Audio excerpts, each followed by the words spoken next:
If you want to pump your body and expand your mind, there's only one place to go. Mind Pump. Mind Pump with your hosts, Sal DiStefano, Adam Schaefer, and Justin Andrews. In this episode of Mind Pump, the first 39 minutes starts off fun, then it gets a little tense. In fact, somebody needs a massage. I'm having to drink my relaxing reishi mushroom drink. I'm going to give some to Adam. Is that what you're sucking on right now? I was wondering what that was. Yeah. It's calming me should down. Pass it around. It got a little bit. Every time I'm crazy. around Adam, I got to drink this reishi drink. Smells shroomy in here. By the way, the reishi I'm drinking is from Four Sigmatic. How are you liking those? You've been on that for a minute now. The best mushroom products that I've used. I've always used mushrooms medicinally, and they use the dual extraction process, so you actually get the most bioavailable compounds from the mushrooms for the best benefit. So reishi is what I drink when I need to chill out. You've been hard up on them ever since paleo. Was it the reishi drink that they were handing out, or was it something? Cordyceps, I'll use pre-workout sometimes if I'm going to do one that's real hard, but the reishi one's the one that I used most frequently. I really, really enjoy using it. So is it only really used for that, for relaxation, or is there other purposes for it? It's great for balancing the body out. Does it have chamomile? What is it that makes it? No, it's got reishi. That's the name of the But I mean, that's it? It's just reishi? That's it. That's the only one I use all the time, or at least most commonly. And again, it's really good for balancing the body out. So if you feel stressed out, like I do right now, I'll drink it. And it makes me feel... I can see a lot of sex talk, dude. And it makes me feel good. We have a discount code for that, right? You go to foursigmatic.com/mindpump. And is it Mind Pump? Mind Pump is the code.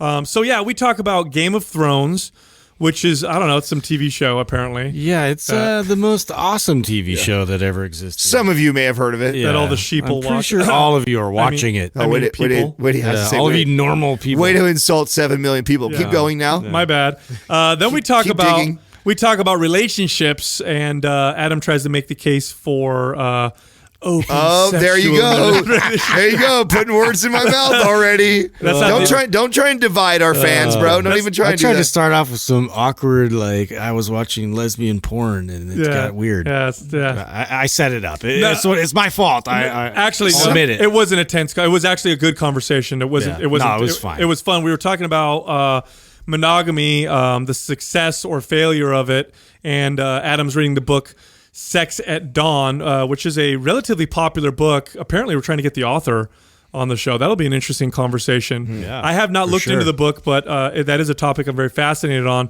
So we talk a lot about that in the intro. And then we get into the fitness stuff.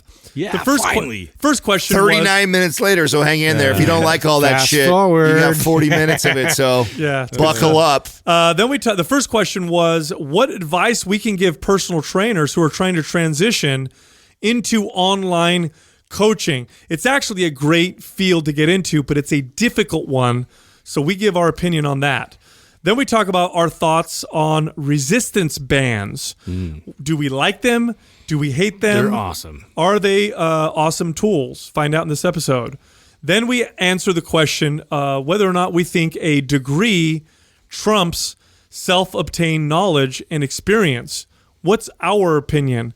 Well, considering two of us don't really have a degree, you can guess what we're going to say. Well, I got outnumbered. Then the last question is, someone has a tight IT bands in her legs and wants to know how to relieve it. She does the foam rolling, but it doesn't seem to be helping. We have some good advice in that particular part of the episode. Advice, Prime Pro. Exactly, and more. Finally, this month, enroll in any of our programs. Any of our MAPS programs. Including our bundles, including our Super Bundle. The Super Bundle includes all of our most important MAPS programs. It's 1 year's worth of exercise programming. So basically, you enroll in it, and you've got the next year all planned out for you to get you to your goals. Enroll in any of those programs, and you get access to our private forum for free. Normally, it's $87. That price will be going up in September, but you'll get access to it for free. The good thing about the forum is this. Once you enroll in our programs, they're very detailed, lots of videos, lots of demos, there's all these blueprints broken down, but nothing substitutes support along the way. That's like the best thing you could do, right? You get in a program, you're working out, you're following it, but at some point you're going to have questions. At some point, You may want someone to watch your form. Like, hey, is my squat look good? Or am I improving the right way? Or do I look leaner here even though my body weight hasn't changed? Because sometimes you build muscle while burning body fat. That's what the forum is for. It's for that support the entire time. So if you enrolled in like the Super Bundle, for example, for a year, it's awesome because you get on the forum and throughout this entire process, there's trainers on there that can help you. There's other fitness professionals that can help you. There's other members who've been through the programs that can help you. And then, of course, me, Adam, and Justin are on there every single day. The place to enroll in these programs and get that free access is mindpumpmedia.com. How come every time we try to like joke around, but you know how we make like horrible jokes? Yeah. Every once in a while, I want the audience to know this. Yeah. I can't repeat any of this. Doug like jumps in with his own joke, and it's way more inappropriate than anything else we've ever. You know what I'm saying? I love it. We'll say some horrible shit. And Doug will come out and just say something like. Yeah. I can't even like. You can't make an example. You won't get noticed otherwise. So. His radar's off a little bit. Throws it out there to just like get our attention. Doug's the worst one. Yeah. Remember we did the psychology tests with a friend of mine who was yeah. And she goes through all of them, and the one that was most likely to be like a murderer, like dangerous or crazy, murderer, was Doug. Yeah, it was Doug. Was most Doug likely. was the one most likely. Yeah, to be a serial It was that killer. and sexual, something real sexual. Right, like sexually, like charged, perverse. Yeah, something like that. Not charged. Hey, are you up and up on your Game of Thrones? I am, bro. How epic was that last episode? They're getting. Whew! I am so impressed with this show right now. I know, Sal, it drives you crazy because you're not a part of it. Just wake me up when you're done. I'll take a nap. Yeah. Let Mr. Left out right now. Take a nap, old man. There's not a lot of shows. There's not a lot of series, right? TV series that get better after 3 seasons. Like, right. It just seems like I mean, when you think about it, like the best books ever out there, right? You run out of material. Imagine how many books or volumes that is if you'd go 3, 4, 5. Just to be able to string all the stories together, right? And then like still make it interesting, like because dude, if it's not predictable, then like you've won. Like, that's crazy. Yeah, listen to this guy. It must suck. That's the sheep sound. It must suck, dude. That's the sheep sound. Because when the sheep were all following. No, Justin made a very good point the other day. There's a reason why so many. Then there's people the sheep. Then there's the sheepdog. No, there's. I'm trying to corral you guys right now. Your like disdain for this subject is like just your stubbornness. It's your stubbornness. No, it's not. You know what it is? You have no like. If you watched it, you would love it. Hey, ignorance is bliss, my friend. Yeah. Ignorance is it's bliss. easy. It's really easy to talk shit about super it. Ignorant. Yeah, it's because I see the mind control. You know what? No, you want to know the truth? the mind control. Yeah, they're fucking. Oh my god, controlling your brain. No, you know what it is? Oh, dragons are controlling my chemtrails. life. Chemtrails. Yeah. Here's what it is. I never watched it because I just didn't care. But then everybody gave me so much shit about it. Now, fuck everyone. No, it's because you set yourself up for that. You came out with guns blazing. This is stupid. This is for idiots to watch this, dude. Come on. No, I don't think idiots watch it at all. I think. Yeah, you better backpedal. I think. You definitely can't say that. I think 7 million people. I think that's a lot of people. Sheeple. Oh, sheeple do the same stuff together. You know what I mean? Interesting. Yeah. So while you guys are watching that, interesting theory. Epicness. I want you to match. I want you to tell me a better show. A better show than that one. Well, he'll lose that argument. Statistically, there isn't. There isn't a better show. It probably is a good show. I would. My money would be on that. It was a good show, but I'm not going to watch it. Yeah, you can't force me. Doesn't make any sense. You can't force me. Is it? We're not for. You know what are you? What? I'm twisting your arm. What is? You guys are trying to pressure me. We're having a conversation about an awesome show. Everyone's doing it. You're left out. That's your own. What are you? Issue. What are you currently watching right now that's tickling your tummy? What am I watching? Yeah, nothing. There's nothing just you watch. Straight reading. No, I'm not really watching anything. Actually, I'm interested now. God, it must be fun to bang you. Oh yeah. Let me tell you, it is. I bang myself all the time. It's no, I'm reading right now. I'm not really watching. I don't watch a lot of TV, believe it or not. Part of the reason is my girlfriend doesn't like TV, and then the other part of the reason is that's all most of the stuff on TV sucks. That's all you had to say. Yeah. I talk about sheep. Yeah, I'd rather have good conversation. You know. I'd rather do business stuff. Yeah. Learn. No, yeah. No, I don't watch that shit. Yeah, it's all good. It's all good. We're messing with you, buddy. You can have your You can't pressure me, dude. you can have your the harder you your push, hard stance. You know what I mean? Like no. Yeah. the No harder, means no. the harder you push, the more I'm not I'll going ask to. permission from Jessica for you. I'll send a message to her. There we go. Yeah. That's where we're gonna go. You next. think I'm We're gonna bad? Influence. You think I'm bad? She's worse, dude. what? Yeah. No way. She's very receptive. No. She's The got an more open you, mind. the more you push her, the more she'll push back. She's worse than I am. Oh, okay. That's right, dude. okay. I got my fucking gangster partner. So right. you were gonna tell us a story, Justin. I was. So speaking of Netflix, well, I guess we're not speaking of Netflix because Game of Thrones is HBO. But I was like watching TV last night. Courtney works during the week, like, and so like I put the kids down, all this stuff, and I'm just like bored and kind of going through Netflix, and so this is pretty embarrassing. But like I was watching through, and like some show was just on there, and it was called like Below Her Mouth, and I'm like, Below Her Mouth, like it's a pretty provocative title, Yeah. And it was like, dude, it was like this was like a romance story between like two girls and everything, and like I was like, oh, weird, what am I watching? It turned into like full on like porn, like You found that on Netflix? yeah. I've been searching for the last 2 years for stuff like this on Netflix. I was like, what is this? And I just like Was it like it was softcore porn? totally. what was But it called again?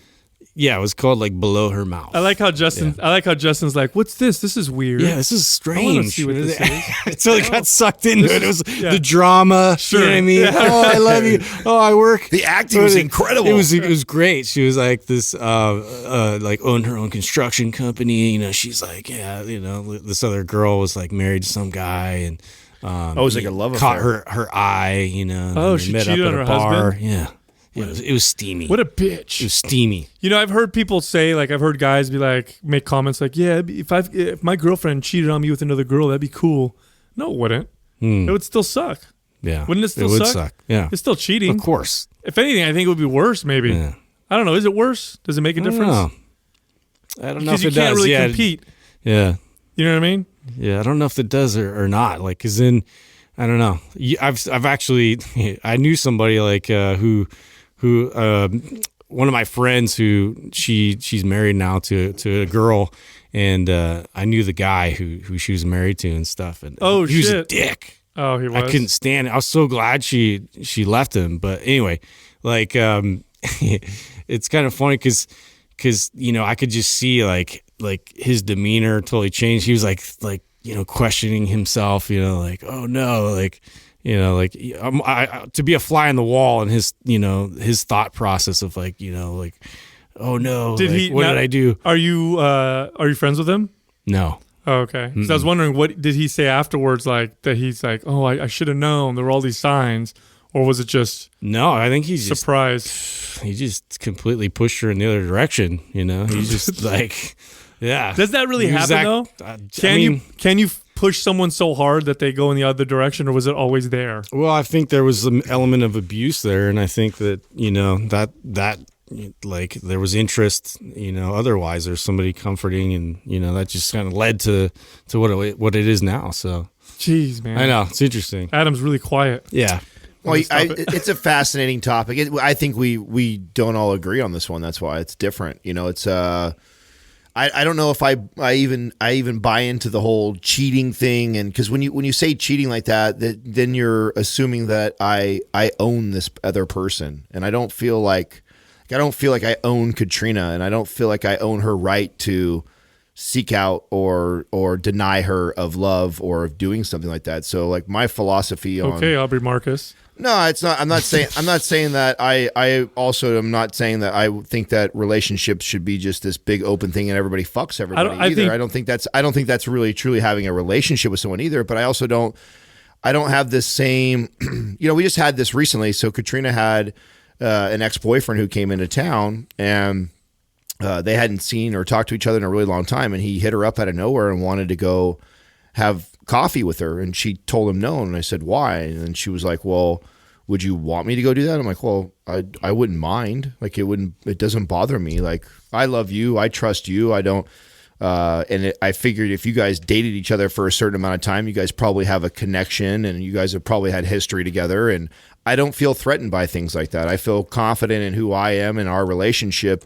And well, that's just jealousy, though. I think cheating's an agreement. That's all. That's all it is. It's a breaking of an agreement. So if there's an agreement that you guys can do whatever you want, then you're not cheating. Yeah, if you the gotta agreement set the standards ahead of time. Yeah, if somebody crosses what you guys kind of go into it with, and like you go against like the intent of what you guys kind of agreed upon, then that's that's not cool. Yeah, if there's two people and they're both cool with it, then it's not cheating. Yeah, you just have to establish that. Yeah, cheating literally is we both agree we're not gonna do this, that, and the other. Yeah. So and then if someone does, then it's cheating. So again, I don't think it would the difference like with that's why I'm quiet in the conversation, because you're speculating on if your girl cheated on you with another girl, would that bother you? And I'm like, well, I don't see that, first of all, even happening like that. And if it did, it really wouldn't. I wouldn't. So you guys don't have that agreement. You don't have the agreement. It's not that it's not that we don't. I don't know. Did you and Jessica sit down and write a contract like that, or we didn't write a contract, but we definitely.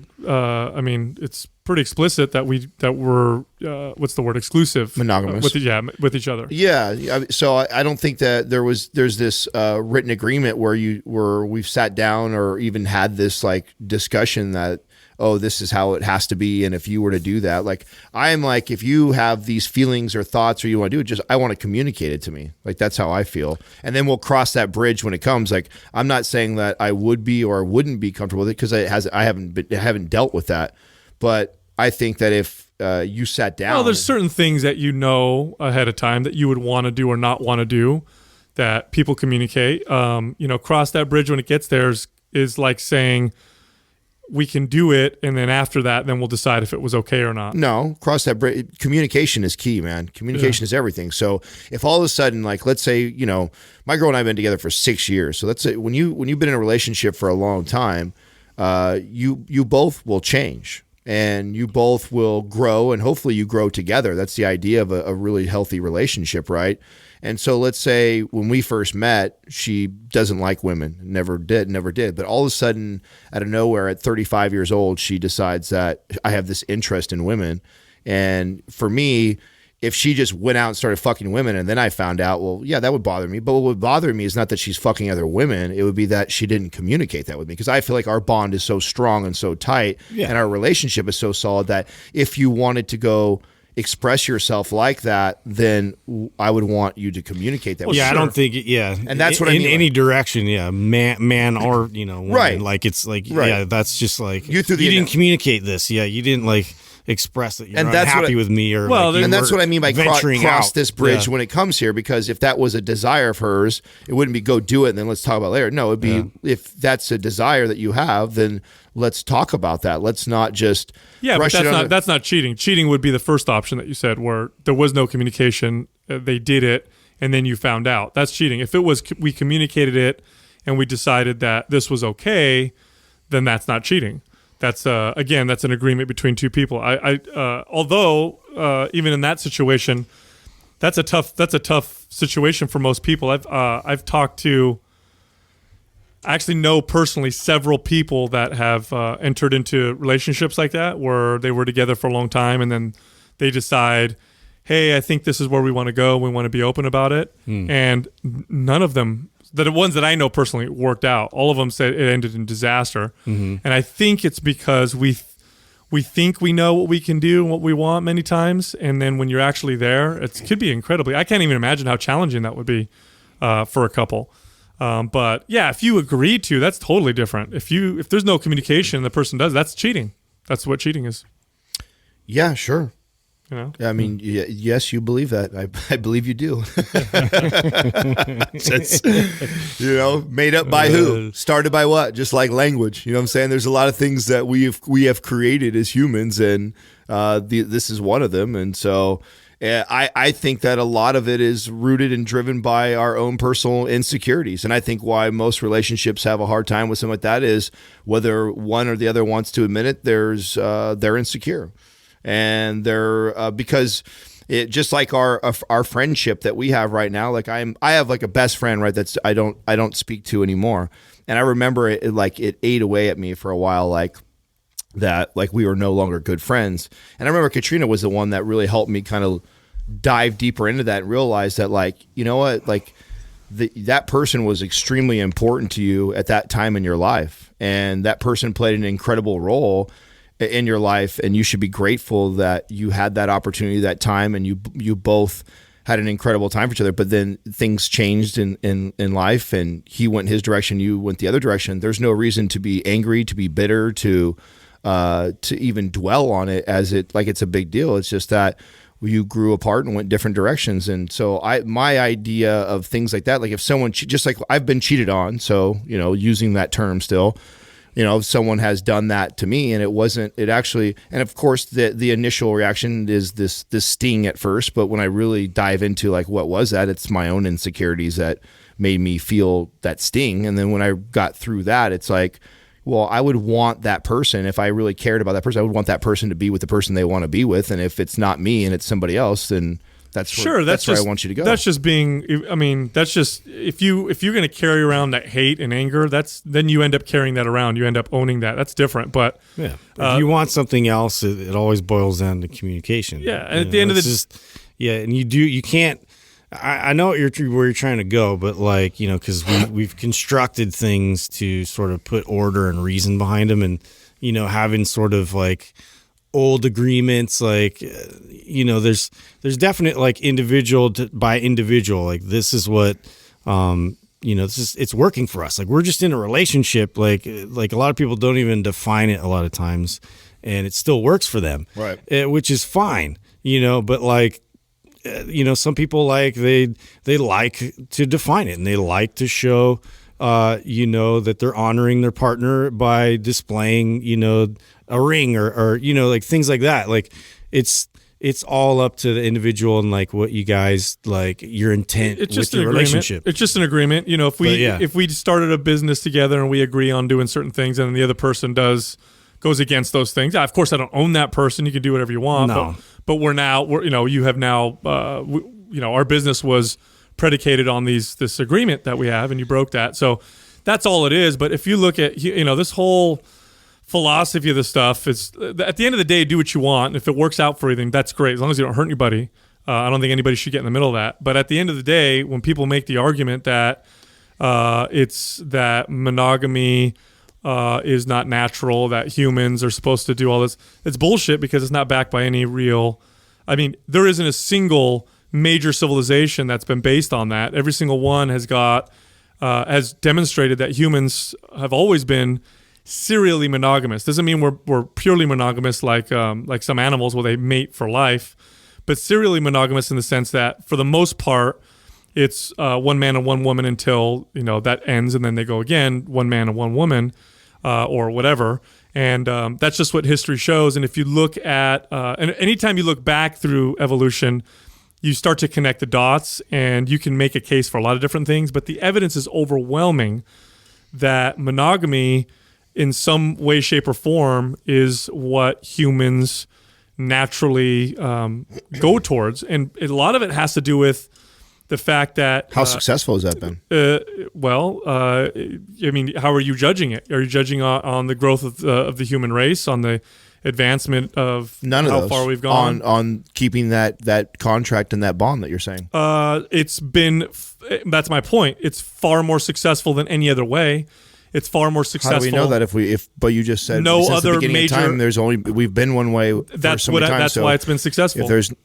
That's what I mean. There's no other way that's outcompeted it. There's no other way that has demonstrated. Well, you just said there's never been no other way, because since the beginning of time that we've done that way. So no, there's no other civilization that has grown that was based on a different way of living, which shows you that it's not been forced.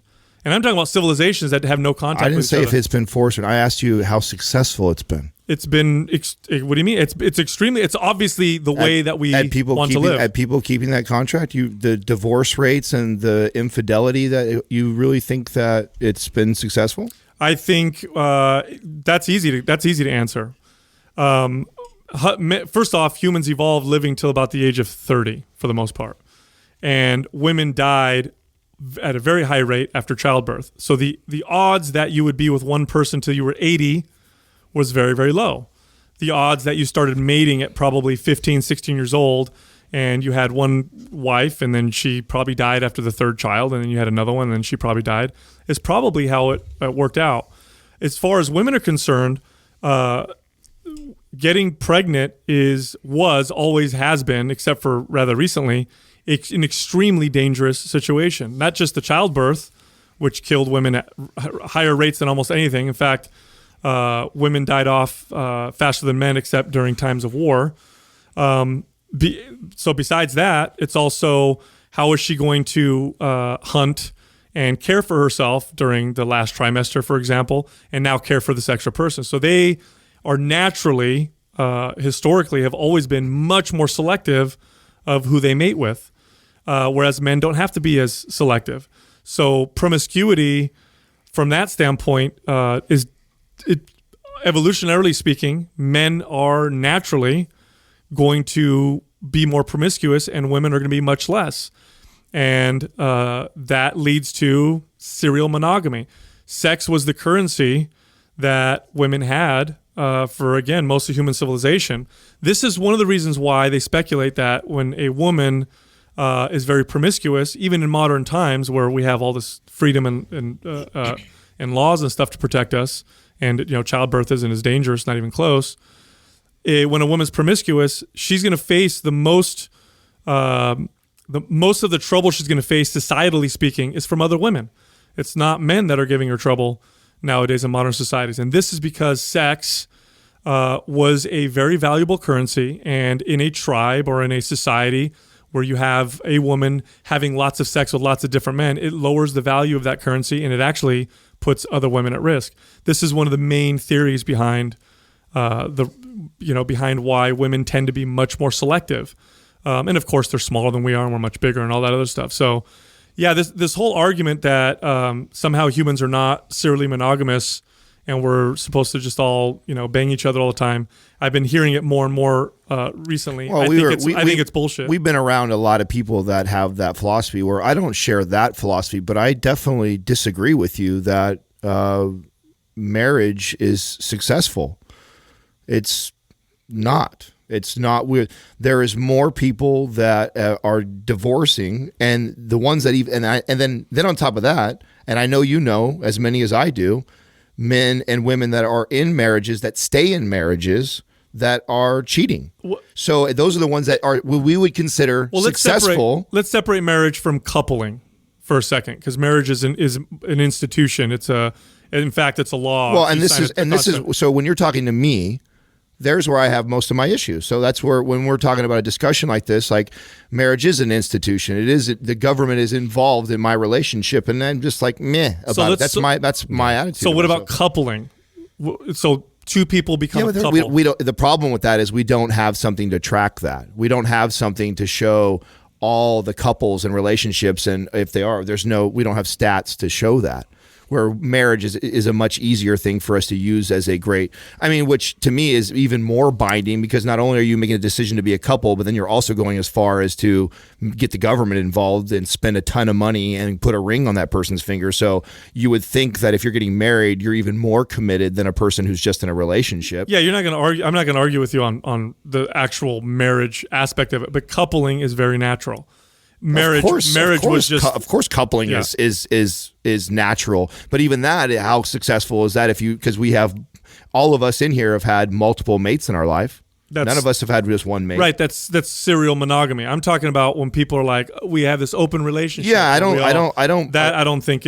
think some people can do it, but I don't think, when a lot of people will make the argument that that's natural, which I disagree with. Evidence. Nobody in here is making that argument. I'm challenging you to defend the statement you made that I disagree with, which is that right now that's successful, just because we've evolved as human and civilization has moved on, which has nothing to do with sex with one partner. I think that in general, and marriage has failed. I think that it's not successful the way we have things structured, and maybe that's the fault because we allow government to get involved and there's all these pressures. I'm not saying I know why. I'm just saying that I disagree with you when you try and state that that's something we're successful at. No, I would say coupling would be the right answer.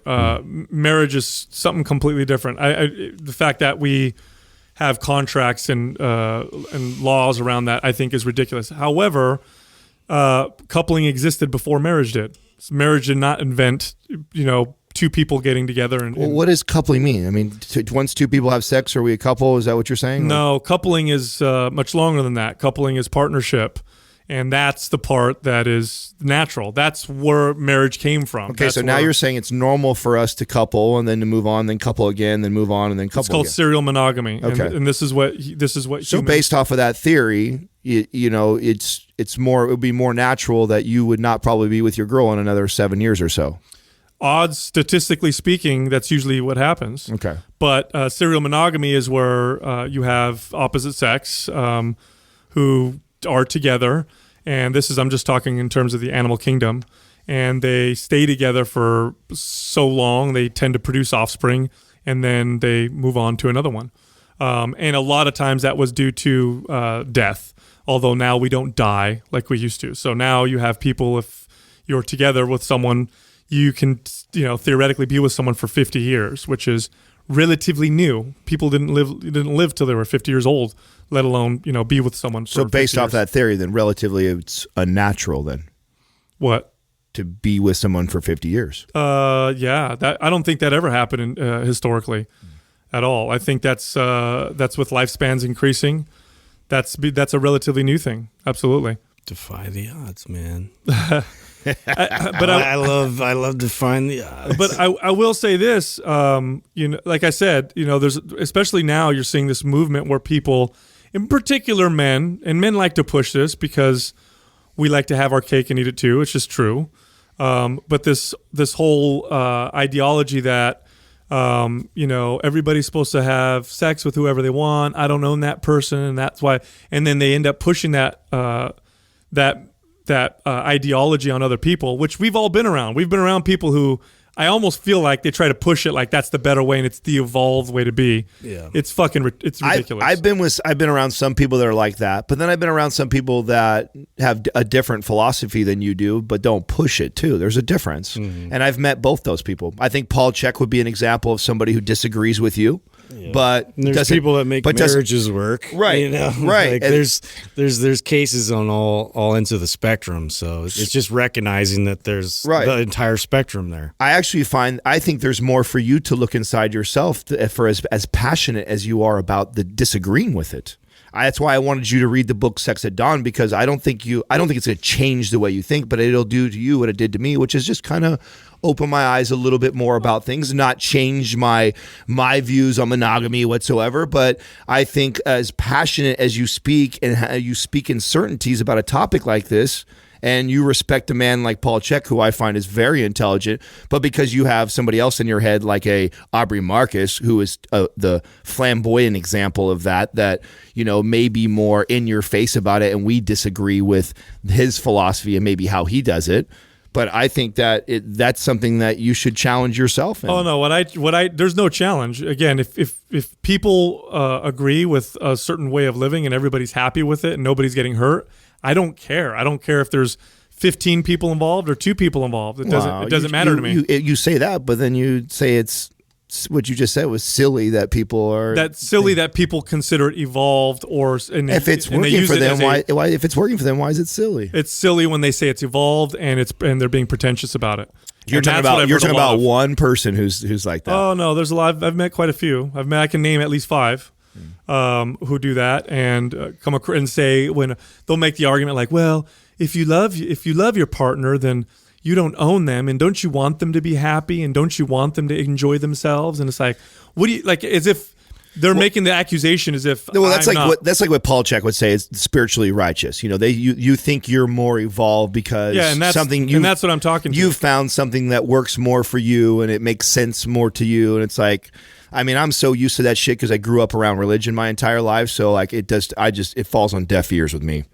when someone talks like that. I don't get offended by it. I don't get all riled up about it. I don't give two shits about it. When someone talks like that to me, I've been around it so much, it's not a big deal. It's like, whatever, you know what I'm saying? If that's how you feel you are, and that makes your life better and more rich, then I'm happy for you because you created that for yourself. That to me is good for you. You got an awesome life. You've got your 5 wives and it works for you and it's cool. You know what I'm saying? You're not going to get it. You're not going to be able to push your beliefs on me. But I also am somebody too that I love to challenge. We talk about all the time about shattering our own paradigm. Well, I truly embrace that. And this is something that you want to talk about somebody who's was raised the opposite of this. I was definitely raised the opposite of this. I mean, I signed a purity card. I don't know about you. I wasn't planning on even having sex until I got married. You know what I'm saying? Like, I'm the complete opposite of that. So you actually signed a card? I actually signed a card, bro. Signed a card. Sure I did that too. Right? Did you really? Yeah, probably at like some camp. Yeah. Who did it go to? Yeah. I kept it in my underwear. I don't know. I just threw it away. It's like mail it to God. Yeah. Throw it in the sky. The North Pole. Yeah. No. It's definitely a subject that people try to control other people with, and I can see it. We've all experienced it being controlled on that side, like the purity card stuff, and now I'm seeing it from the other side, and they're trying to change. They're trying to influence culture. I couldn't agree with you more in that situation. And that's the part that gets on my fucking nerves, dude. No different to me than the other side. I mean, it's just the other end of the spectrum. And to me, it's the response to that. And I believe I fall somewhere in the middle. I fall somewhere personally in the middle of that. You know, like I'm not all the way to the left. I'm not all the way to the right on that situation. There's I think both have validity to it, and I think it's the whole like in your face. This is the way we're so evolved. It's got to be this. Is it really though? That much? Oh yeah, I could give you. I don't know. I feel like you're getting pretty riled up about it. I think it's striking a chord with you. No, it's part of it's part of this cultural war that's going on right now, where it is. You know, everybody should be respected, but don't assume don't assume my gender. Don't assume this and I'm that and they're pushing these things on everybody. Like, it's fine, do what you want, say what you want, but you can't force other people to think the way you do. And just because I think a certain way doesn't make me less evolved. And it's all part of that. It's all part of that whole thing. Like, you'll see it's going to keep getting, and it's getting more and more ridiculous. And you know exactly what that's I'm okay about. though. I think we can use some of that. I think we've been on the other side for too long. I think we've been on the other side for so long. Like, if you do this, internal damnation, and oh God, heaven forbid you find this other woman attractive. I mean, I think we've been on the. Oh, dude, here's a problem. It's bullshit, because statistically speaking, the vast majority of people who get married are not a virgin. People have sex right around, I think the average is around 17 years old. People are more free than they've ever been. Nobody gets in trouble for doing those things anymore. If there's societal pressures, I get that. There's religious, religion is always going to be religion. That's a dogma. I understand that as well. And that can be a problem for some people. And for some people, it's amazing. But there have been a lot of people who have pushed this particular notion, and specifically what we're talking about, as being the evolved way to live. We are also biased in that because of what we've been around. We had an opportunity to literally interview and hang out with 5 or 6 different people that are influencers that believe this way and think this way all back. So of course it feels like lots of people to us, but there's somebody over in the fucking East Coast or the Midwest that has never even fucking heard of that, bro. You're like I said, again, I challenge you to evaluate the way it's striking a chord with you, because it's really not that big. Like, you don't see it on the fucking news. No one else is talking about it. There's not tons of books about it. It's like literally a couple people that we know who happen to be influencers who maybe we don't like. Well, I do follow. I follow these things quite strongly. So I'm probably seeing a lot more of it, of course, than you guys are. But there's lots of articles I've been reading. People are trying to make this particular case. It's getting to the ridiculous. I won't even cover some of the other stuff that they said because it's quite disturbing. But it's a way of thinking that ends up devolving and making people believe that because they feel a certain way that they're different and that they're wrong. And I understand it's been the other way for so long. But when that pendulum comes and swings over, you'll see what happens. It's not better to be the exact opposite. It'll be interesting because I'm working on getting the author of Sex at Dawn on the show, and I think it'll be cool for us to pick their brain and talk about this. I love that subject. Mm-hmm. Yeah, that's a great subject. I think it's an incredible topic. We love to challenge our own belief system. We love to challenge the norm, and I think the book is beautifully written. I'm only about 3/4 through it, but I've enjoyed it so far. I stayed away from it for a long time because of the people that I recommended, but that was the reason why I picked it up, was because, you know what? I started to sound just like you sound right now, where I was so about it because the people that I was hearing it from were not people that I would take a lot of advice from. And I thought, wait a second, that's shame on me for being that way. I'm fucking smart enough to read something myself and disseminate the information the way I think what it means, and so I plan to do that, and so I did, and I thought it was a great read. I think that it would be a great person to have on the show. What's the case that they're making in there? They're not making a case. They're not. That's just it. That's exactly why you should read it, because it's not. They're not trying. It definitely made certain people that you're talking about feel strongly about certain things, but you can go in with my mindset and probably your mindset and just get good information out of it. For me, like little bits of history and stuff, I think that. So what was something in there that you've read so far that was... I just shared with you the other day when we talked about agriculture being a main influencer on us starting to create marriage around that, because of owning property and the fear of someone else coming in and taking your property, and this bit of ownership, because before that we were in communities where everything was really shared. And I was not privy to that until I read the whole history on that. And they get into a whole chapter and talk about how that happened, and I find it fascinating. And so I think you will enjoy stuff like that of the book. I don't think that. So they're saying before agriculture, monogamy was not the rule; it was more of the exception. Yeah. So here, you know what the problem with going backwards and trying to make cases like that is? Well, you're stating that they're trying to make a case. Well, no. Trying to make a case. Well, so making a statement like that. I made that statement. It's not what it says in the book. I think that's why the I think statement that. it. Okay, so they're not saying it was the exception. They're saying that monogamy was the same. Yeah, that you before. just said those exact words. I just shared with you what was being said. So they're not saying that monogamy was the exception pre-agriculture. It was the same. Monogamy was the same pre-agriculture and post-agriculture.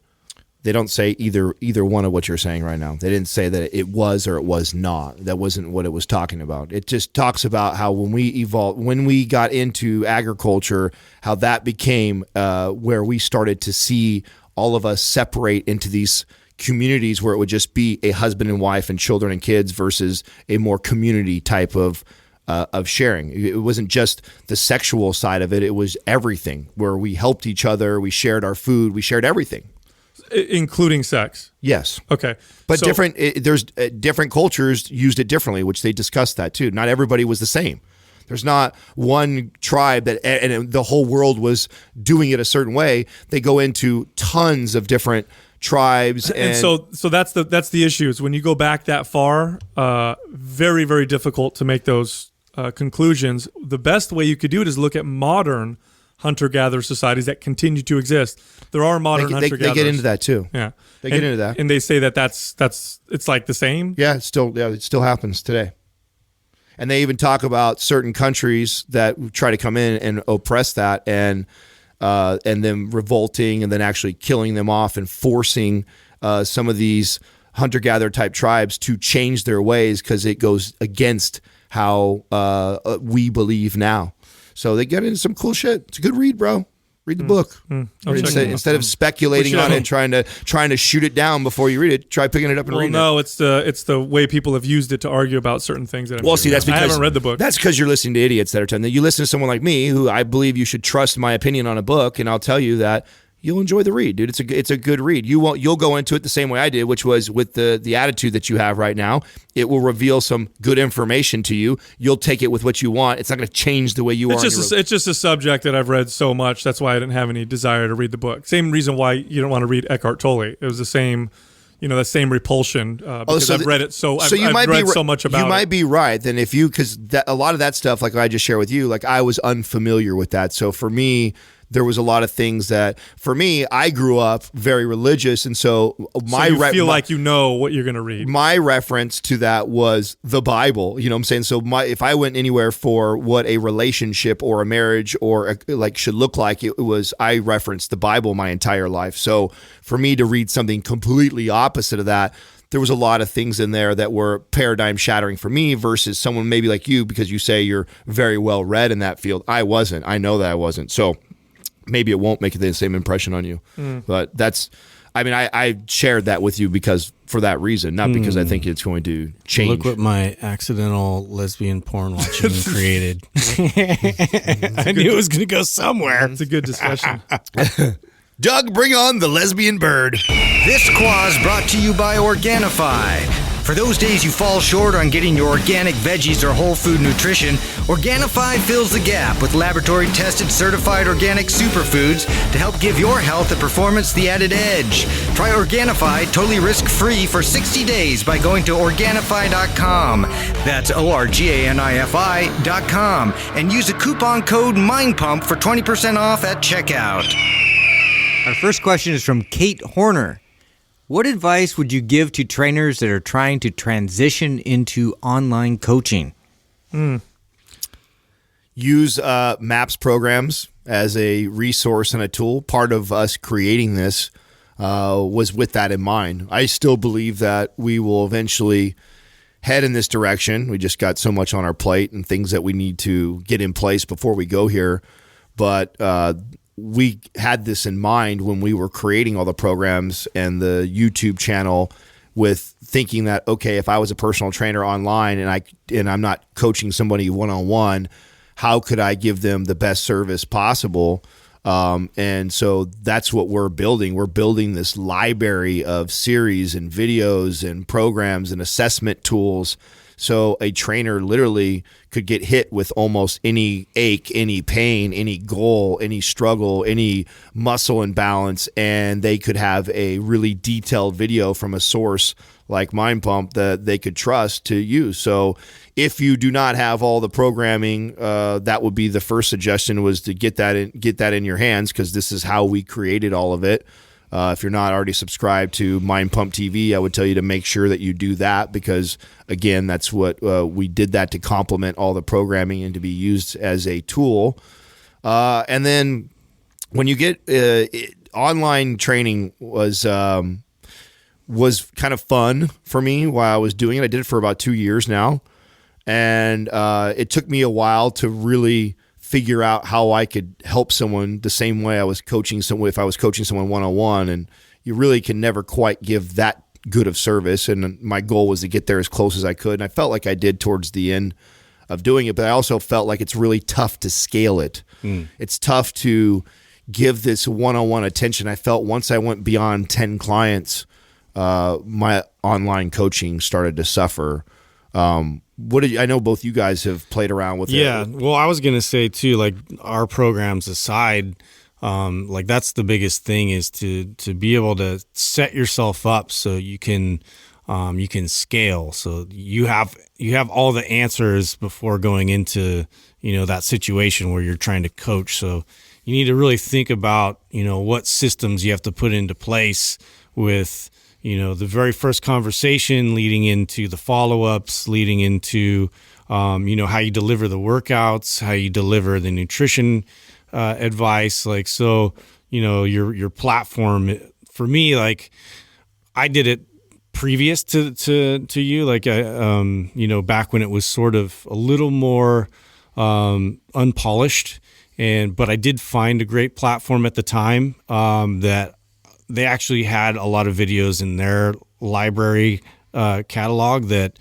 I pulled from, but then I could also have the ability to shoot some of my own, and then I could build up my own library. And so they had a really cool delivery system where I could kind of drag and drop and put it into place. So that way, like, time-wise, it wasn't too taxing. Like, I could put them all in a row. I could send them off a workout every day, or just the weekly workout, or wherever we had set up for that. But that was all well thought out. And then I had, the plan for the week, the month, all that nutritionally. And then all we did from there was just communicate. It's just like the text interaction and then the motivation aspect, which is very time consuming. Well, okay, so I'm glad you said that, because what I was going to say, the biggest challenge that I found with online coaching and what I had to start to do, and would do this when someone first would inquire about it, is I would lay it out to them that I'm not your personal trainer and I'm not here for motivation. I'm here to coach you, which means you have to want to do this. You have to want to learn. You have to put the work in. And that's the real difference than a one-on-one person who's paying for your hour and they come to see you. They get that. They paid for that hour. They're coming to see you for that hour.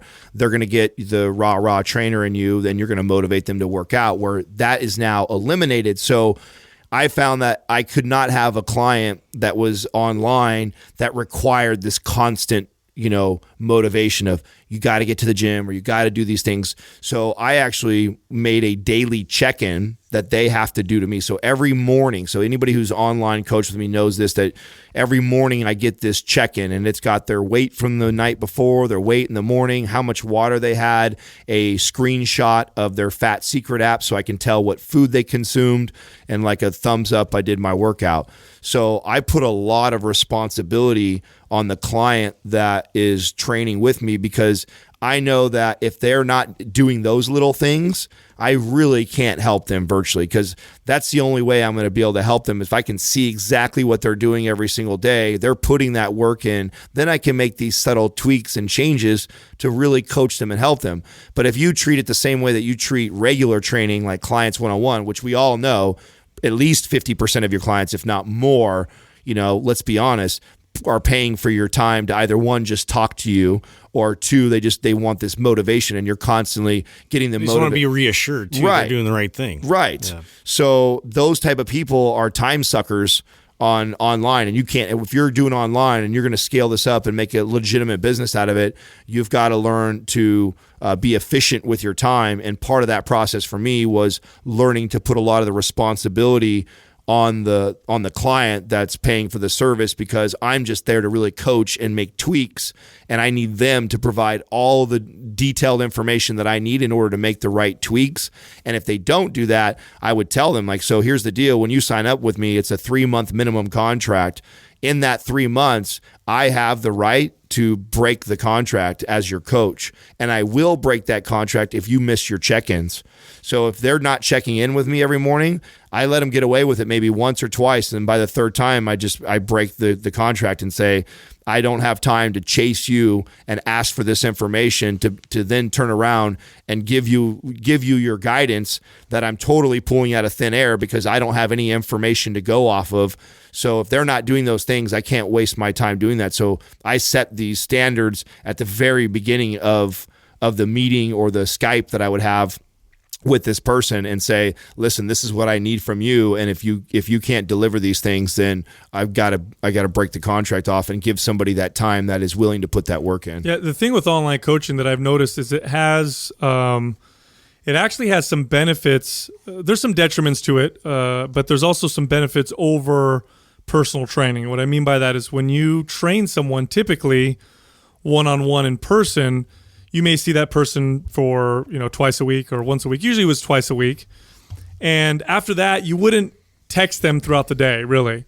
It was just the personal training. The thing I'm noticing with coaching is, although I don't get to work with the person in person, so I can't watch their form and I can't individualize their training quite to the same degree, I seem to be in contact with them more often, and we seem to be talking about more day-to-day stuff. Because more I'm on life stuff, less of the actual fitness coaching. Yeah, and it depends. It depends on your coaching style. Like if you're a trainer, if you're an online coach, and all you want to do is you want to get their food, tell them what to eat, that kind of stuff, and give them those types of direction, you could do it that way, or you could do the support type coaching where we're talking about how certain things make you feel, talk about your sleep, talk about.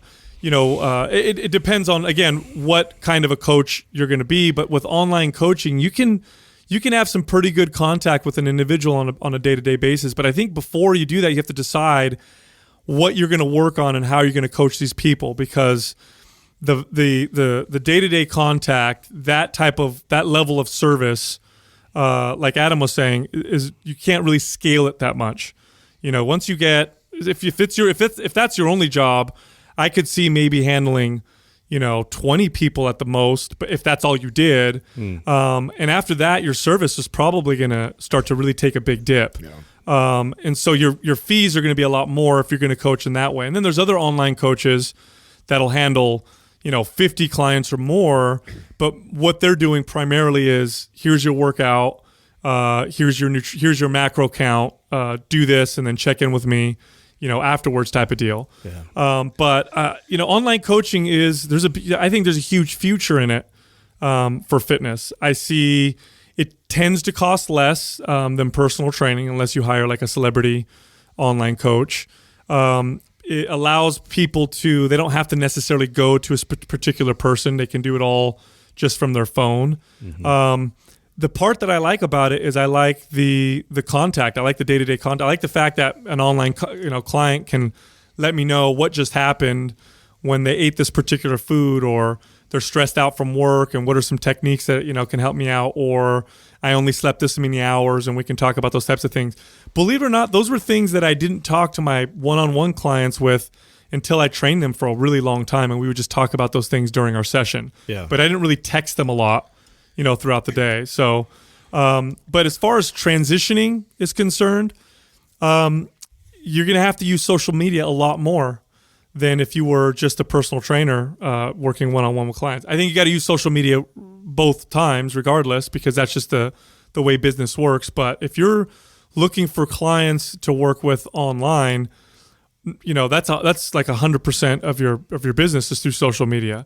Developing a good Instagram page or Facebook or blog, or some way to establish some type of authority to show that you know what you're doing to attract those clients.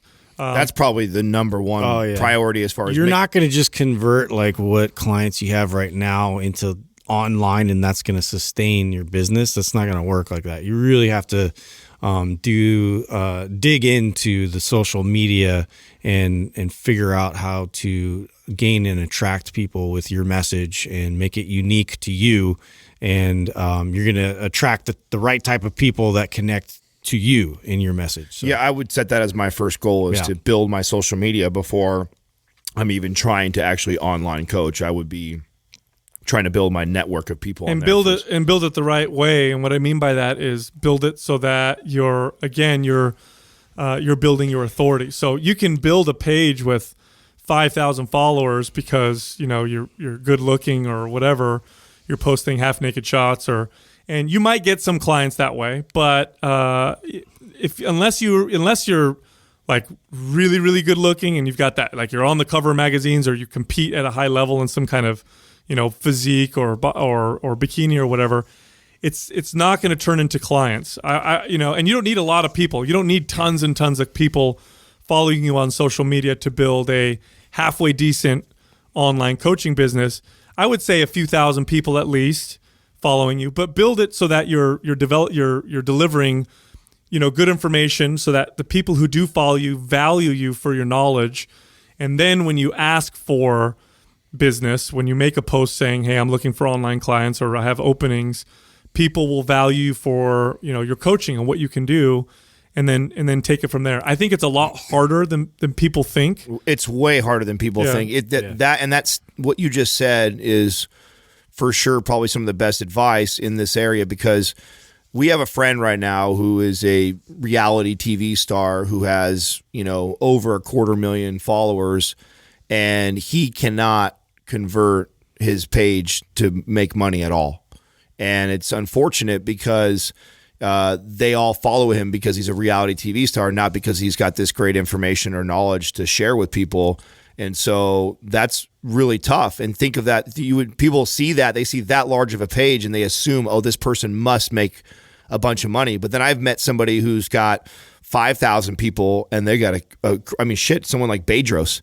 Yeah. Bedros has got 12,000 people. That motherfucker is. Well, he's done it all through Facebook. Right, he did it emails, before that.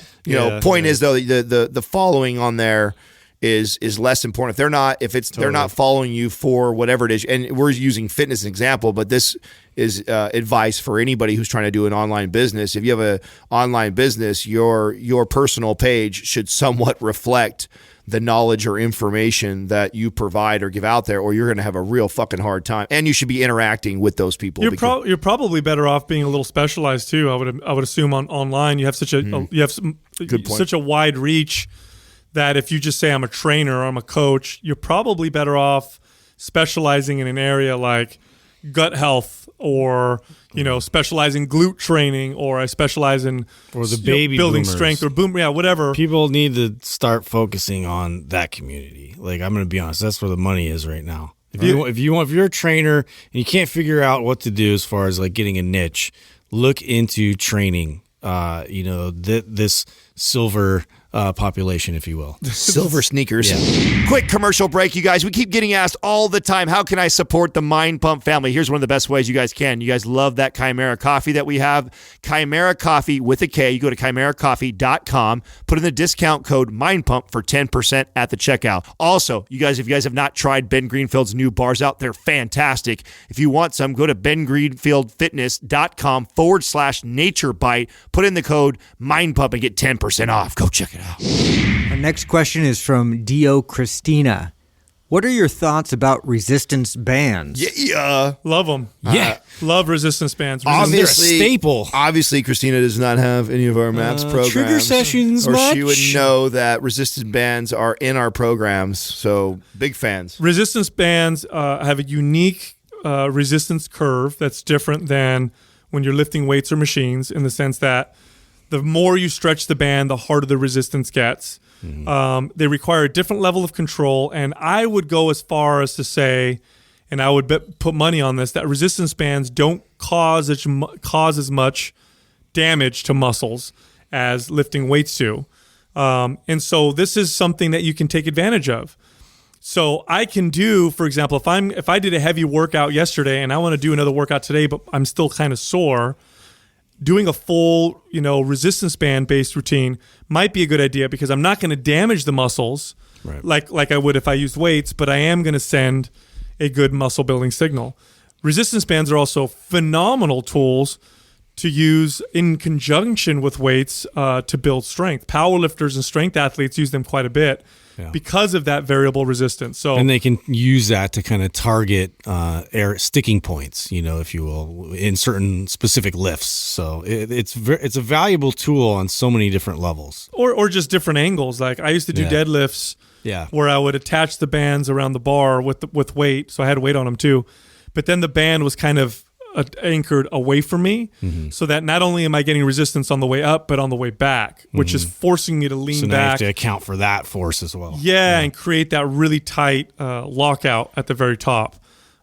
Huge fans of bands. What Adam was alluding to in our MAPS programs, MAPS Anabolic in particular recommends bands specifically for trigger sessions, both for their convenience, but also because I've done lots of experimenting with this with myself and with clients, and trigger sessions just seem to work better with resistance bands. It's much it's more likely to overdo it with weights, where I've had people do. I use bands every day.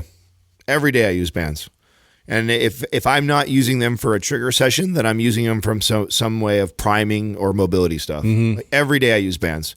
There's just so many uses for bands. They're so convenient. You can throw them in your gym bag. It's just a great tool and resource to have. We have them on the website. Do we still have them on the website? We have them on the website, right? Oh, the ones that we are affiliated with? Yeah. So we have bands on there. It comes with the whole set, and it comes with a what I really like. Part of the reason, other than they have badass bands and they're really durable, but they also have these cool door wedge things. So you can put it on the side of a door, on the top of a door, on the bottom of a door, and just hook your bands up anywhere. So it comes in a tiny little bag, and I take them to hotel rooms all the time when I travel, and so I do them with trigger sessions, and then, like I said, with mobility and prime stuff. So yeah, no, huge. When you said the comment about that, you speculate that they don't do as much damage. Do you think that is because it follows like the natural strength curve? Do you think that's why it is? Because it's already our natural strength curve for it to be really easy at the bottom of the rep, and then it definitely accentuates each contraction phase. So like you have to go through like eccentric, like you really have to be able to control that force on the way back as well with bands. You can sort of bypass that with like dumbbells, or like you can, well, I guess you could drop it too with the bands as well. But yeah, I feel like it's a more linear, projected resistance. So, I'm following this pathway, and, it's taking me through those very specific phases of contraction smoothly. Well, it's interesting because this is one of those cases where it's hard to pinpoint why exactly. Yeah, we're totally speculating right now. Yeah, because it's like when people are like, well, why do free weights build more muscle than machines? And we can sit here and speculate all day long, but we just feel it. We know it through experience. And this is one of those things with bands. Like, I could do a very hard workout with bands. Like, I could go to failure. I could beat the shit out of myself, and it will not make me nearly as sore or as hammered as a free weight workout. And I've also experienced where maybe it's just the constant tension it provides too. It's just different. I don't think it just creates as much damage, and I'm not quite sure why. Your body's responding because of this. I mean, it literally is forces of resistance that's going against you. So you have to account for that. So your central nervous system is active. It's an active movement, the entire range of motion. Well, whereas you could sort of like relax and depend on the joint to sustain some of the force. I feel like it's because it's following your natural strength curve. So imagine this, like, we're going to use a rubber band bicep curl. If one of us, we'll just say that like a heavy dumbbell curl for one of us would be 50-pound dumbbell. And if you did a band, you could not do a resistance band that is 50 pounds of pressure at your full extension. So you have to do a band that is at 25 pounds of pressure, but then maybe at the top where you're at the strongest, I see what you're saying. You hit the peak of that 50 pounds at the top, and then it goes to 40 pounds. So it lightens up, in your extension. It lightens up when you use bands, it's at its lightest resistance at your weakest point. Yeah. And when you're at your strongest point, the bands are at its greatest resistance. So to me, it's almost like if I had a 50-pound dumbbell, because that's its peak in your strongest where position. I'm strongest, and then as I'm opening it up, now I have a 40-pound, 30-pound, 20-pound, 10-pound dumbbell, and maybe that's why we feel like it doesn't do as much damage. So here's why I disagree with that. It does do that. The resistance what you're explaining is, that's one of the hallmarks of bands. But here's why I disagree and why I think it's a mystery. Because there are machines that will do that. There are ways you can overload your bicep or muscle where it's strongest. And if anything, that damages the muscle more because you're testing your muscle in different ranges. You're giving it more resistance where it's strongest and less resistance where it's weakest. And here's an example. You guys have all done squats with bands before where you have the barbell, it's got weights on it, and then it has bands, right? Or deadlift, right? And then you've done the same thing with chains, which do the same thing. A chain gets heavier at the top and is lighter at the bottom, but chains fuck you up way more. You get sore from chains very differently than you do from bands. So I'm not quite sure what it is about bands. I mean, because I would say, okay, it has to do with the resistance curve, but you can do that similarly with chains. Chains will do the same thing, but chains, you can't handle doing a bunch of chain exercises all the time, but I could do band exercises every single day without creating as much damage, which again, I think is a strength of it. Again, we're speculating. Yeah, I think it's a strength of bands because fun too, though. Because this is a total speculating episode. I got no answer. I got no answer for you. That's why I took us down. That's a decent argument. But whatever. It's interesting though, right? But I think we all agree that bands are super valuable tool to be utilized with your training. So. Absolutely. Fower Fit. What are your thoughts about trainers with only a certification giving both workout and nutrition advice? Does having a degree trump self-obtained knowledge and experience, in your opinion? Wow. So obviously, they must not know. Yeah. I'll tell you what. Well, speaking for us, the only person in this room, or on the mics, I should say, with a degree in fitness is Justin.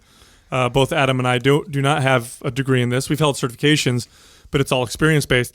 I'll tell you what, you pick any, I don't give a fuck what job it is. You pick any job. No degree will trump experience at all. Unless you actually, apply it in experience. Yeah, that's what I'm saying. Like, if you took, but you can't discount like education. Well, I'm not. Even a brain surgeon. If a brain surgeon going through 12 years of school versus a guy who started who was taught by some brain surgeon he did 12 years of brain surgery, I would take the guy who did 12 years of brain surgery 100%. Over the guy that went through 12 years of school. That's the apprenticeship model, which no longer exists, unfortunately. But which is stupid. I believe that's the evolution of our education is heading. I think so too. I think it's more specialized. Much more specialized. I think you go through basic education and then you want to do something, you go work for someone as an apprentice making a little bit of money, and you learn, through experience. Because I'll tell you, look, I know through experience with trainers. I've had lots of trainers work for me, and I've had trainers who've got basic certification and those with advanced degrees. And it depends on how well they apply themselves to the job. And a year later, that's it. They both can be just as good, or the one without the degree can be much better, or the one with the degree can be much better. It just depends how they apply. I'll tell you something that's crazy and that I've noticed, and tons of trainers, right? I don't know how many, but there's been a lot of trainers that have worked for me over the years, and both I've had everything from no degree whatsoever, tons of experience, little experience, yada yada, like in masters, even some PhDs. Have worked for me as a trainer. And what I have found that is very interesting to me is a lot of times, even somebody who has a degree, and I used to get excited, oh yeah, this person's got their master's in kines, this is great, they're going to be so smart. A lot of times I would get these, fresh out of college or maybe a year or two out of college students with their degree in the field, and because they worked so hard in school and they were done, they accomplished it, they got it. They were like over learning, entitled. Not only do they either feel entitled or they're done learning. They're like, fuck, I did it. I did it. Like everybody told me I need to go get my degree. I fucking worked my ass off. I studied. I fucking crammed. I got it. I'm here. I made it. And then they stop wanting to read. Many times I would get this really, really smart trainer that has got a degree in the field, and they just have no desire to read anymore because they've spent the last 8 years reading about this subject and they don't want to do it anymore. And then I'll get somebody who has no degree whatsoever but is just hungry for knowledge and is constantly growing and learning and challenging what the norm and science and how it's evolving and changing. And that guy or girl more often than not ends up being the better trainer. Fresh out of school, if I compared somebody who has a kines versus the kid who just walked straight out of high school and I had to hire both of them, well, no fucking shit, the kinesiology degree is going to be a way better trainer if you compare those two.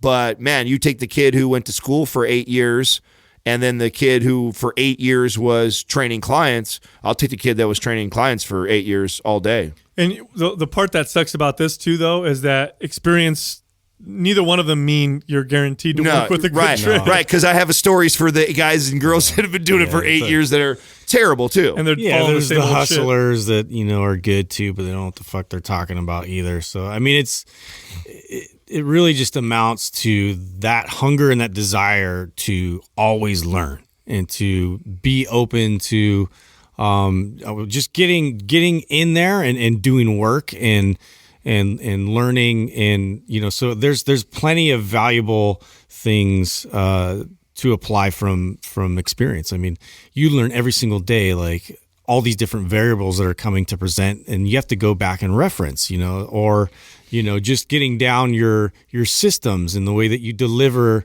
your message, like how you communicate to your clients. Like there's so many nuanced things that if you're going to come in with this attitude that, I've learned all this stuff from school, and so people should just flock to me. I've met so many trainers like this, and it's frustrating because I know you're a smart guy or I know you're a smart girl, but you need to, you're going to be humbled real quick. Yeah. You're going to be humbled real quick because it just doesn't come to you like that. You have to work and you have to put the effort in there. Well, I have a theory on this too. When you look at kines, physical education, what are some of the other degrees in our field? Sports medicine. Yeah, sports medicine. Even some like biology majors, you get some crossover there. So let's say all of these that are related in the field, none of them cover human psychology. And in my opinion, psychology and understanding human behavior is so important to learning to helping people. That is, you could be so smart when it comes to biomechanics or nutrition and like know all the X's and O's. But if you have poor communication, you don't understand human behavior, you don't understand psychology, you don't understand that piece, fuck. Yeah, good luck. Yeah, that's more that to should me. Be like step one, really. Well, to me, there's I've seen good trainers now with degrees in psychology that actually excel really well, but they don't have the kines background because they understand people really well. Yeah, and there's also like how much time do you spend in the gym doing and perfecting form and exercises with different people with all of those degrees? Honestly, not very much at all, if any. Mm-hmm. I've had trainers come in who have their degrees in whatever field, and they've never done a barbell row ever. They didn't even go. They read about it though. They read about it, but they never did it. They never experienced it. They never did. And so when I watch them training clients, after they're done, I'd walk up to them and be like, that she's not getting good scapular retraction or whatever. Right. Well, no, the row looks good. She's moving back. I'm like, you don't see that these things are like this all comes from experience.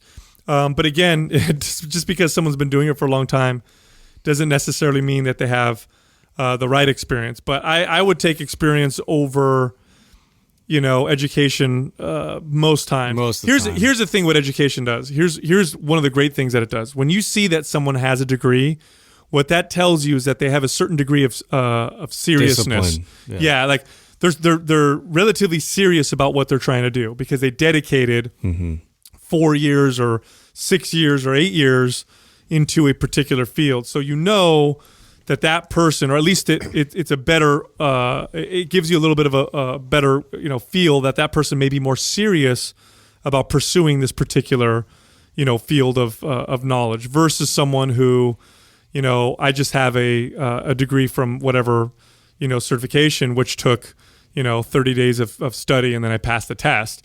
They could be very serious about what they're doing, or it could be like a lot of people who get certifications. You know how many people are certified personal trainers that just aren't personal trainers anymore that have gotten the certification? Oh man, I have friends that, really looked into the field, and I helped them get through these certifications and then just never took off. Never used it. Yeah, so when you see someone who has a bachelor's or a master's in kinesiology or sport medicine, at least you kind of know that person takes that field seriously. So you're dealing with someone who's got a certain level of seriousness and commitment to that. Same thing if you see a personal trainer who's been a personal trainer for 4, 6, or 8 years. You know that person, and it's their full-time job. Like, that person kind of takes it seriously. So not a lot of them make it beyond 4 or 5 years if you're not pretty good. I mean, there is exceptions to the rule, like you said. There are people that are around that have been doing it for a long time that are shitty, but it's more rare, I think, to find. It's more common to find somebody who has a degree in the field and is caca than somebody who has been in the field and training clients for over 6 years and doesn't grasp very well or can't give very good advice. Like typically, if they survived, because being a personal trainer is not easy financially. It's not like this. Very few people make a lot of money. Yeah, so if you're pretty financially successful as a personal trainer and you've been doing it for over 5 years, you probably got a decent amount of knowledge. I mean, you could be incredibly good at marketing yourself, which we see that too. But I think more often than not, you see somebody who's knows a little bit more than the average person. And you do see a lot of people with advanced degrees who maybe start in personal training but then do something else. You know what I mean? They end up in the medical side, or they end up working. Yeah, I've seen that a bit too. In like rehab clinics and stuff like that. Mainly because I think if you graduate with like a 6-year degree and then you go and you're making $15 an hour as a personal trainer, you're probably like, fuck this, I want to make more money and go do something else type of Yeah, deal. very common. Or they have a hard time communicating to people. And Right. They want to get in a lab. People. Yeah, it's very true. It's people. Quick commercial break. Hey, people ask us all the time how they can support Mind Pump. Here's what you can do. You can go to www.brain.fm/mindpump and get 20% off Brain FM for meditation or focus. You can also go to audibletrial.com/mindpump and get a 30-day trial plus 1 free audio book. Lastly, you can go to getnatureblend.com/mindpump and you will get a discount on Ben Greenfield's CBD product. Nicole Ann Marie Fit. Tight IT bands are causing knee pain. What are good ways to relieve it? Foam rolling, but it's not helping. So in the past, the way I would handle IT band issues was primarily through some kind of soft tissue work and manipulation with foam rolling, with massage, with stretching, which are all parts of the solution. Those are all parts of the solution, but they are not the solution. Nope. A lot of the pain relief you'll get from doing those things is temporary, but it's not really solving what the root cause of the problem is. In most people, not all, but in most people, having issues with the iliotibial band has to do with the weakness in the hips and lateral that abduction of the hips. The IT band attaches, it wraps down around the knee and around the shin, but it comes up and attaches to the tensor fasciolate? Yeah, TFL. Yeah. TFL muscle and to the gluteus maximus. And if you have an imbalance in the hips or a weakness in the muscles that abduct the leg, that is like, imagine like you're doing like a sideways leg raise or whatever. Leg swing. Or a leg swing. If there's an imbalance there and you're doing all of this, sagittal plane type work, like running and squatting and everything's in front of you, those muscles kind of get, they can be, there's a big imbalance there because they're not strong enough to support that forward motion. And it causes issues with with those muscles, which then are felt down the IT band. So then you foam roll them. It's temporary. Then you go do your run or whatever, but you find yourself having to foam roll every single time. This keeps happening over and over again. This was me. I had the IT band. I had to foam roll. Remember, all the time. the foam rolling is only temporary relief. Yeah. You are not fixing the problem. You're not addressing the root cause when we foam roll. So nothing wrong with foam rolling. If you like to foam roll and it gives you some sort of relief, there's nothing wrong with that, but you're not addressing the issue. And so you're going to continue to see it keep coming if you don't get to the hips and actually start to work on them. This is part of MAPS Prime Pro.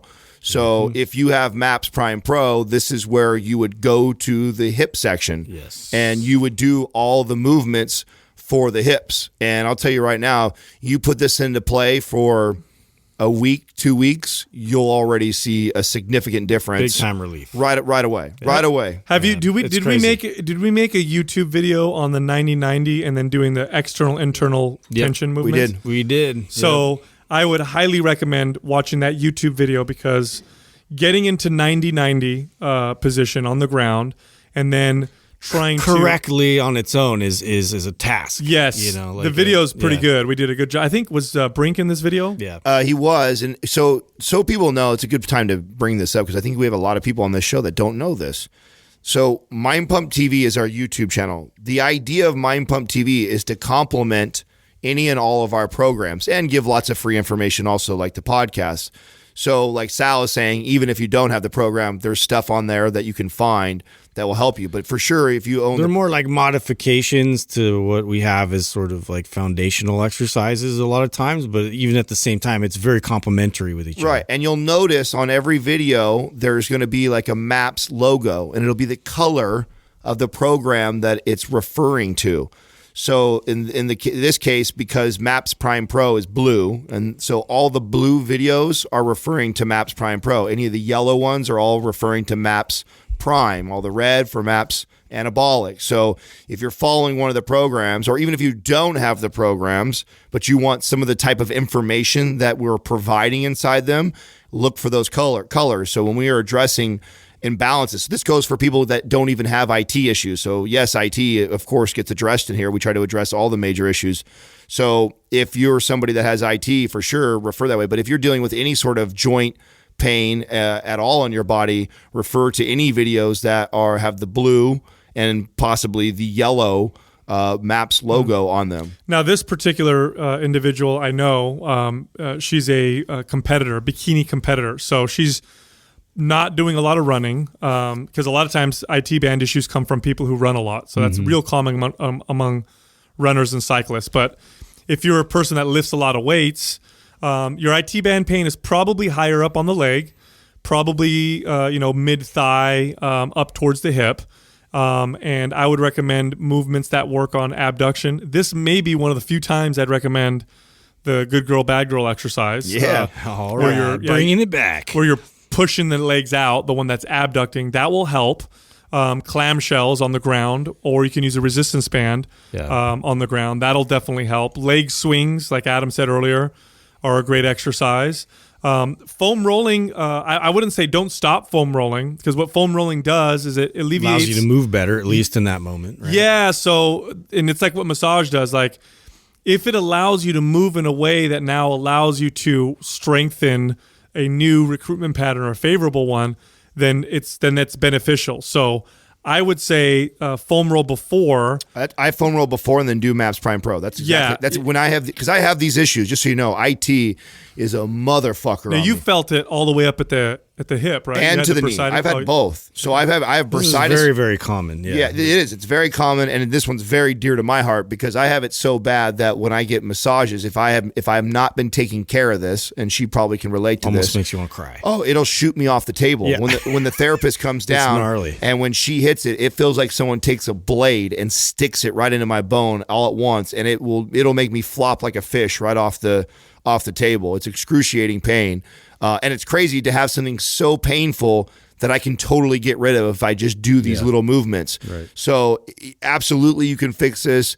Absolutely it'll blow your mind as soon as you start to apply it, but you just got to do it. The foam roll into the MAPS Prime Pro exercises, fucking hands down, will fix this completely. Yeah, and if you don't have the program, here's an easy basic routine. Do your foam roll. Then do 90-90. We have the video on YouTube. I believe she's a trainer too, right? I'm not sure. I know she's a competitor. I think Nicole's a trainer too. I know she's a competitor. If you're a trainer, you better own the damn program because this is something that you should be using this for clients for sure. Just for the information that you'll get from MAPS Prime Pro. And get it. If it doesn't blow your mind, I'll give you your money back right away. We have a 30-day money back guarantee, but I'll give you a damn T-shirt too if it doesn't blow your mind. So That's how confident I feel in it. You go foam roll 90-90, do some leg swings and some kind of abduction, then go into your workout and see how you feel. You could even go so far as putting a band around your knees so that when you squat, you have to push them out a little bit, and that might actually alleviate some of the pain. That was a big fix for me. But yeah, Prime Pro is, that's gonna solve this problem very, very quickly. I actually just got a message from someone who within the first week they got rid of this exact thing. So pretty cool stuff. Check this out. We just talked about videos. We post a new video every single day on our YouTube channel. So Mind Pump TV, that's the channel. Just type it in the search function. It comes up. Tons and tons of awesome information. Also, we are offering 30 days of coaching, and it's for free. So when you register, you go to mindpumpmedia.com. When you register for that, you're going to get all kinds of information, all the most important information that we think you should know, filtered through Mind Pump so you know it's good information. Lastly, if you'd like to ask us a question that we answer in an episode like this one, the place to ask it on is Instagram, and the page to ask it on is Mind Pump Media. We also have personal pages. My page is Mind Pump Sal, Adam is Mind Pump Adam, and Justin is Mind Pump Justin. Thank you for listening to Mind Pump. If your goal is to build and shape your body, dramatically improve your health and energy, and maximize your overall performance, check out our discounted RGB Super Bundle at mindpumpmedia.com. The RGB Super Bundle includes MAPS Anabolic, MAPS Performance, and MAPS Aesthetic. 9 months of phased expert exercise programming designed by Sal, Adam, and Justin to systematically transform the way your body looks, feels, and performs. With detailed workout blueprints and over 200 videos, the RGB Super Bundle is like having Sal, Adam, and Justin as your own personal trainers, but at a fraction of the price. The RGB Super Bundle has a full 30-day money-back guarantee, and you can get it now plus other valuable free resources at mindpumpmedia.com.